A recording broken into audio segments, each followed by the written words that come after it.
Hi guys, welcome to School of Intrinsic Compounding. So in today's video, we'll be talking about a very important mental model and a very interesting mental model too. So the name of the mental model is California Gold Rush and उसके साथ क्या क्या हुआ, एक Peter lynch की बहुत famous technique आई जिसका नाम था शवल्स एंड पैन्स टेक्निक. तो थोड़ा सा समझते हैं कि बिफोर स्टॉक पिकिंग कि हम इस मेंटल मॉडल को स्टॉक पिकिंग में कैसे अप्लाई कर सकते हैं इंडियन स्टॉक मार्केट्स में. थोड़ा सा हिस्ट्री में चलते हैं. तो 1848 में कैलिफोर्निया गोल्ड रश हुआ था जब nearly 3 lakh Americans left their jobs, left their homes, left their livelihoods just to go to California to mine for gold. And what happened as a result was, yes, even though the gold was found, but very few people made money in the California gold rush. Whereas most of the miners were left empty-handed. मतलब वो सिर्फ basically they were earning only enough money to sustain themselves. But guys, a very important mental model to understand over here is, based on this trend, and a different class of people got rich altogether. And which was this different class of people? These were the general store owners near California. माने जो किराने की दुकान थी. अभी किराने की दुकान क्या कर रही थी? Basically they were selling shovels, pans, jeans to the people, to the miners. मतलब माइनिंग में क्या है कि एक अनसर्टेनिटी है कि आपको गोल्ड मिलेगा नहीं मिलेगा. बट खाने पीने में, शवल्स में, इन सब में क्या एक सर्टेनिटी है कि you have the demand for this. यहाँ पे एनुटी डिमांड है ही. जब तक आप शवल यूज़ कर रहे हैं तो इतना ज़्यादा आप शवल यूज़ कर रहे हैं एक एज अ माइनर तो आपका शवल भी टूटेगा. You need to replace the shovel, otherwise आप जो बिजनेस नहीं कर सकते. एंड मोर ओवर आप खाना खाएंगे पूरे दिन, राइट. आप जीन्स पहनेंगे, आपके कपड़े फट रहे हैं क्योंकि आप माइनिंग कर रहे हैं. तो guys you will be very surprise to know the name of the company is Levi's jeans, जो इस ट्रेंड की वजह से बॉर्न हुई थी. एंड जो डेनिम जीन का कपड़ा है वो सिर्फ माइनर्स को देख के बनाया गया था कि बाकी जो बाकी ट्राउजर्स के कपड़े थे वो बहुत जल्दी से फट रहे थे. तो डेनिम जीन्स का कपड़ा सिर्फ माइनर्स को देख के बनाया गया था.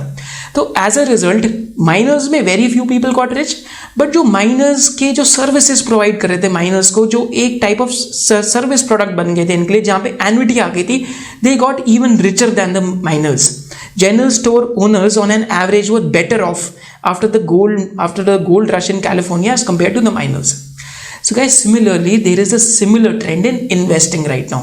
So let's start with a couple of companies which are listed abroad, then we'll come to the Indian companies. और Indian companies में हम कुछ 10-15 companies की बात करेंगे और देखेंगे कि उनके financial ratios में भी हमें numbers कहाँ पे reflect करते हैं. तो guys starting with abroad, तो abroad में मैं 2 examples लूँगा. एक कंपनी का नाम है जो मेरे को बहुत ही इंटरेस्टिंग बिजनेस मॉडल लगता है. Name of the company is VeriSign. VeriSign क्या करता है कि they basically own the domain name of .com. तो .com की रेगुलेटरी बॉडी है. कभी भी आप कोई भी facebook.com खोलते हैं, google.com खोलते हैं, कुछ भी खोलते हैं .com के नाम पे, तो website has to pay VeriSign close to $3 to $4 every year for using the .com domain name. Guys just think about it कि आप वेबसाइट बना रहे हैं, राइट, एंड आपको .com नेम तो रखना ही पड़ेगा.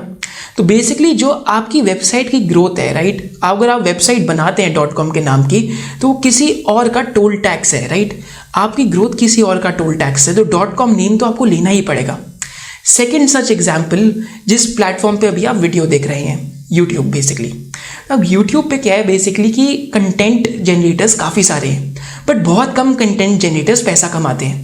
बट होता क्या है कि कंटेंट जनरेटर्स की वजह से बहुत ज़्यादा जनता और बहुत ज़्यादा public comes to watch videos on YouTube.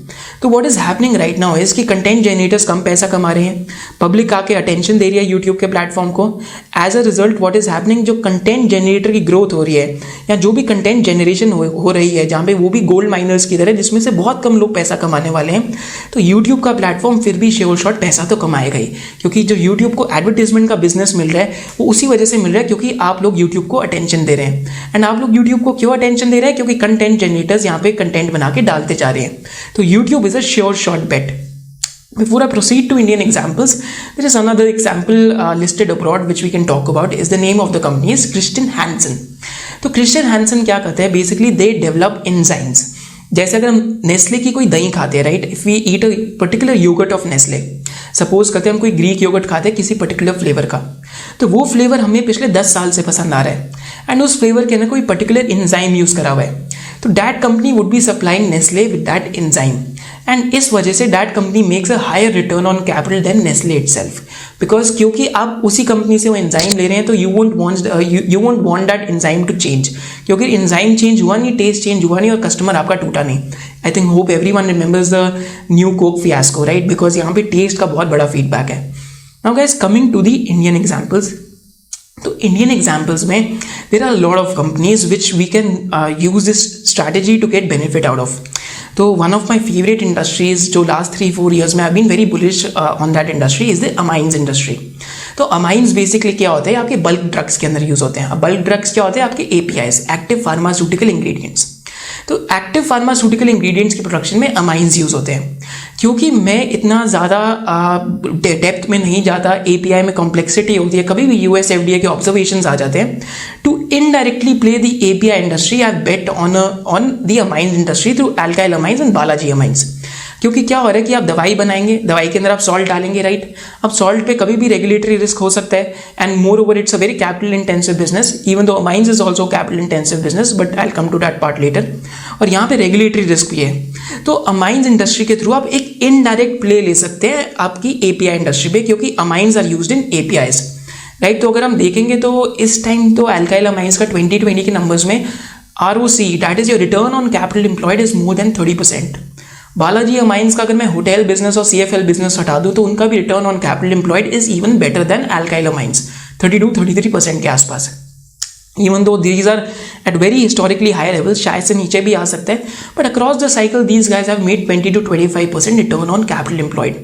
Because what is happening is कि अगर मैं API प्लेयर लेता हूँ तो उसमें मेरे को क्या रिस्क है कि कभी भी अगर US FDA ऑब्जर्वेशन आ गई, राइट, तो मेरा पूरा स्टॉक ही रातों रात 30-40-50% कोलैप्स हो जाएगा, जैसे Divi's Labs के केस में हुआ था. Even though it's a brilliant company, मतलब जो उन्होंने बिल्ड करा है, नथिंग, मतलब every Indian should be proud of such companies.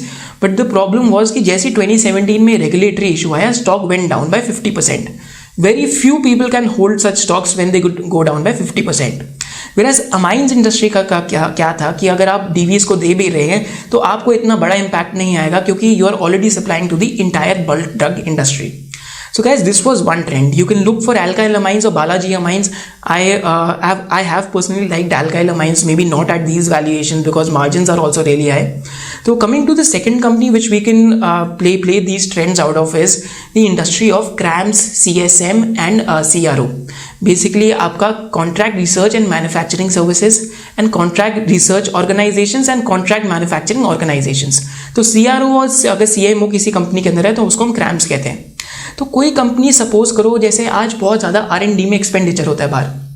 तो I was recently reading the report, तो पता लगा कि ये जो बाहर की कंपनीज हैं, they spend close to 17% of their sales in R&D of a new molecule.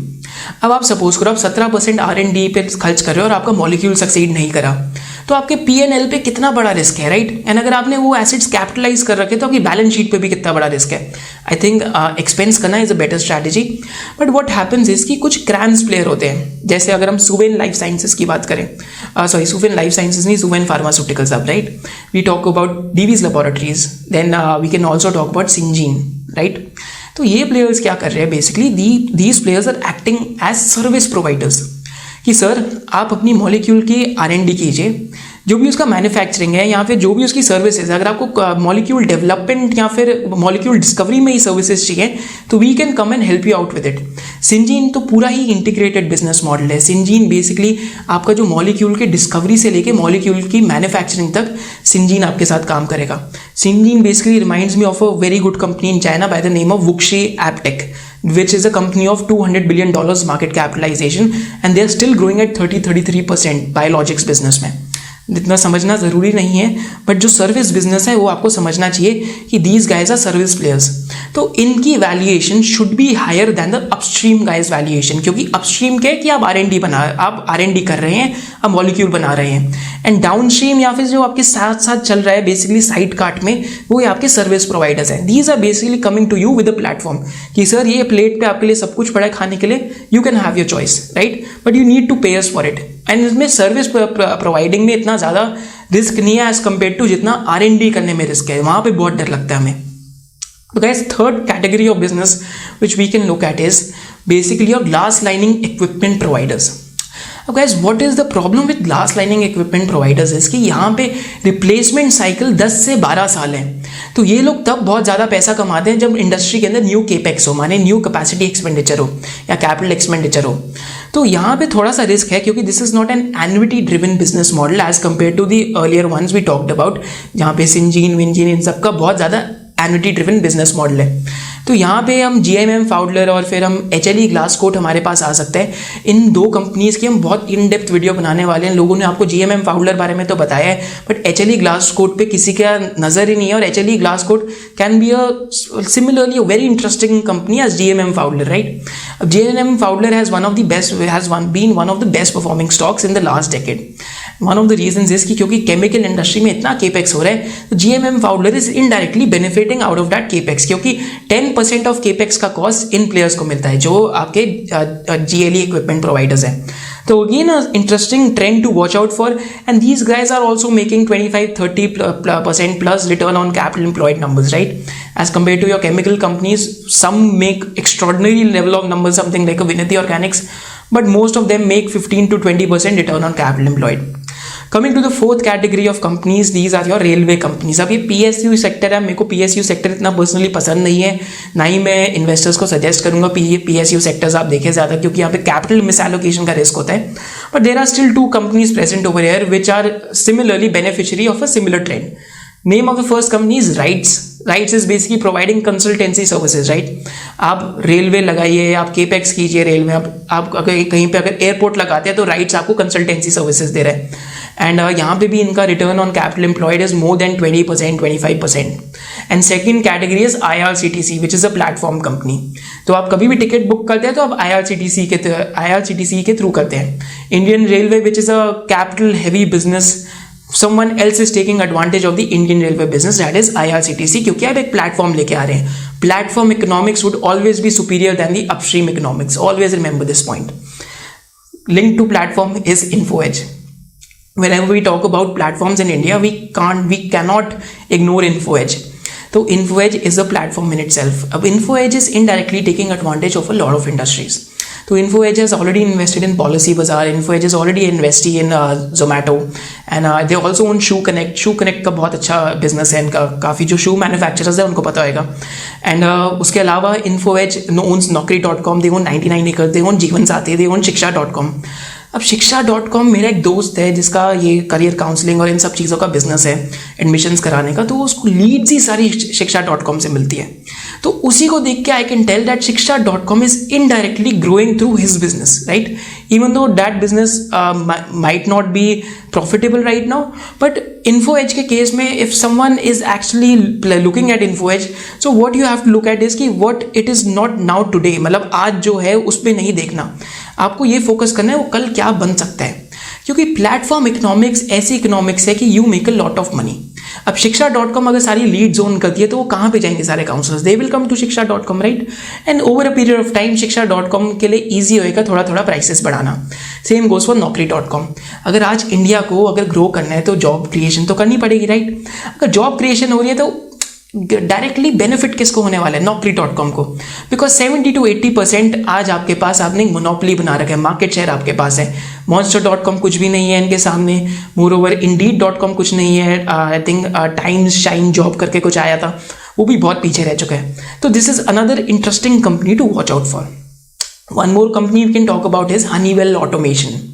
So automation is going to be a very big theme after this coronavirus. It has already been a very big theme in the last decade. So guys, people keep telling me कि capex नहीं हुआ, 2003-8 capex. Guys, you are looking at the wrong thing. OPEX बहुत हुआ है। तो OPEX basically क्या है, आपका operating expenditure as compare to capacity expenditure. OPEX में क्या होता है कि आपको बेसिकली आप फैक्ट्री को धीरे धीरे अपग्रेड कर रहे हैं। तो जो करंट फैक्ट्रीज हैं उन्होंने अपनी ऑटोमेशन पावर को काफ़ी अपग्रेड करा है।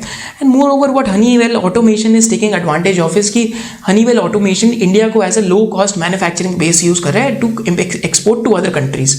If I remove the excess cash on the balance sheet of Honeywell automation, they are making close to 70 to 80% on return on invested capital, which is just mind boggling.